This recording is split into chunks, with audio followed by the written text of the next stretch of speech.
Hello everyone. Today we are going to start a new topic. Topic is electric field intensity due to a uniformly charged spherical shell. यहाँ पर हम ले रहे हैं हम क्या ले रहे हैं? Spherical shell. स्पेरिकल शेल है हमारे पास और स्पेरिकल शेल के लिए हमें इलेक्ट्रिक फील्ड फाइंड आउट करनी है. और इलेक्ट्रिक फील्ड हमने देखो किस तरह से फाइंड आउट करेंगे. हमने लिया है charge Q means positive charge है और वो चार्ज आपका पॉजिटिव चार्ज कहाँ पे अपियर होगा? इस शेल के सरफेस पर. ये आपको पता है. और जब हम पॉजिटिव चार्ज ले रहे हैं तो पॉजिटिव चार्ज की जो डायरेक्शन है इलेक्ट्रिक फील्ड की वो कहाँ होगी? आउटवर्ड डायरेक्शन में.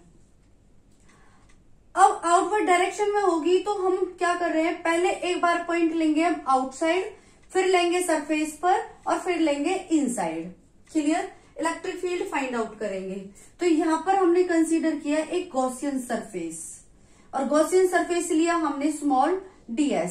अब जो ये हमारे पास सरफेस है, इस सरफेस का जो एरिया वेक्टर होगा वो हमारे पास कहाँ होगा?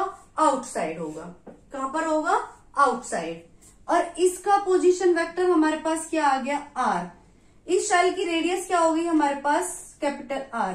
ये जो स्मॉल r है इस पॉइंट से लेकर इस P पॉइंट तक है. राइट. अब यहाँ पर हमें आउटसाइड के लिए इलेक्ट्रिक फील्ड फाइंड आउट करनी है. किस तरह से फाइंड आउट करेंगे? According to Gauss theorem. Gauss's theorem. Gauss's theorem क्या होती है हमारे पास? Phi E is equal to Q upon epsilon not is equal to line integral of E dot ds. Dot product है तो डॉट प्रोडक्ट को हम ओपन करेंगे. क्या आएगा? EDS cos theta. अब देखो हमारे पास एरिया वेक्टर और इलेक्ट्रिक फील्ड दोनों सेम डायरेक्शन में है तो थीटा क्या होगा हमारे पास? यहाँ पर 0 और cos 0 की वैल्यू होगी 1. नाउ E टेकिंग आउटसाइड ये हो गया हमारे पास ds Q upon epsilon not. Right. अब होगा हमारे पास जो ये ds है सरफेस एरिया होता है. तो जो हमने लिया है आउटसाइड ये क्या बनाया है हमने? एक सर्कल बनाया है, स्फीयर बनाया है. क्योंकि जो इलेक्ट्रिक फील्ड है वो किधर जाएगी? आपकी रेडियली आउटवर्ड होती है, चारों तरफ यूनिफॉर्म होती है. इसलिए यहां पर हमने क्या लिया है? E आउटसाइड ले लिया. अब स्फीयर है हमारे पास. इस स्फीयर का सरफेस एरिया क्या होता है आपका? 4 pi r square Q upon epsilon not.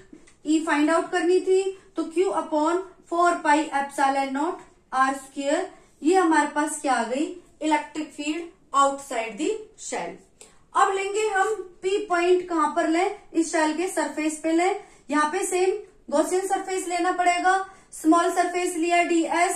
Area vector इसका क्या होगा? आउटवर्ड डायरेक्शन में. एरिया वेक्टर आउटवर्ड डायरेक्शन में, इलेक्ट्रिक फील्ड भी आउटवर्ड डायरेक्शन में. तो क्या होगा हमारे पास? जो R है ये वाली R किसके इक्वल हो जाएगी? इस वाली R के इक्वल. कहां पर? सेकंड पॉइंट है at the surface. At the surface.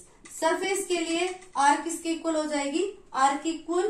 Then E is equal to Q upon 4 pi epsilon naught R square. अब जो हमारे पास सरफेस पे होगा चार्ज डेंसिटी क्या होगी हमारे पास सरफेस के लिए?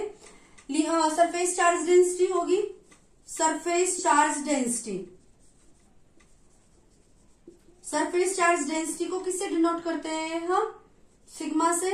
और वो किसके इक्वल होगी आपके पास? Q अपॉन में सरफेस एरिया. सरफेस एरिया क्या होगा आपके पास? यहां से Q निकाल लो. सरफेस एरिया होगा 4 पाई r स्क्वायर. इस वैल्यू को पुट करो. E is equal to sigma 4 pi r square upon में 4 pi epsilon naught r square. ये कैंसिल, ये इससे कैंसिल. ये मिल गया आपको sigma upon epsilon naught surface के लिए. थर्ड पॉइंट है आपका inside. Inside the shell. Shell के अंदर. शेल के अंदर है, चार्ज है, कंडक्टर है. तो इस मीन्स जो इनसाइड है, इनसाइड के लिए हमारे पास चार्ज क्या हो जाता है? 0 हो जाता है. टोटल चार्ज क्या हो जाता है? 0 होगा. तो इलेक्ट्रिक फील्ड क्या होगी आपकी? 0 होगी. Listen again. आउटसाइड के लिए हमारे पास इलेक्ट्रिक फील्ड क्या होगी, E is equal to Q upon 4 pi epsilon naught r. Surface यहां तक आएगा, इसलिए यहां तक की सरफेस के लिए, यहां तक की डिस्टेंस के लिए क्या होगी, हमारे पास रेडियस होगी, इसलिए इस वाली आर के प्लेस पर हमने क्या रख दिया है, आर स्क्वायर। ओके, और इन साइड के लिए हो जाएगी आपके पास इलेक्ट्रिक फील्ड 0। आई होप आपको ये टॉपिक समझ आ गया होगा।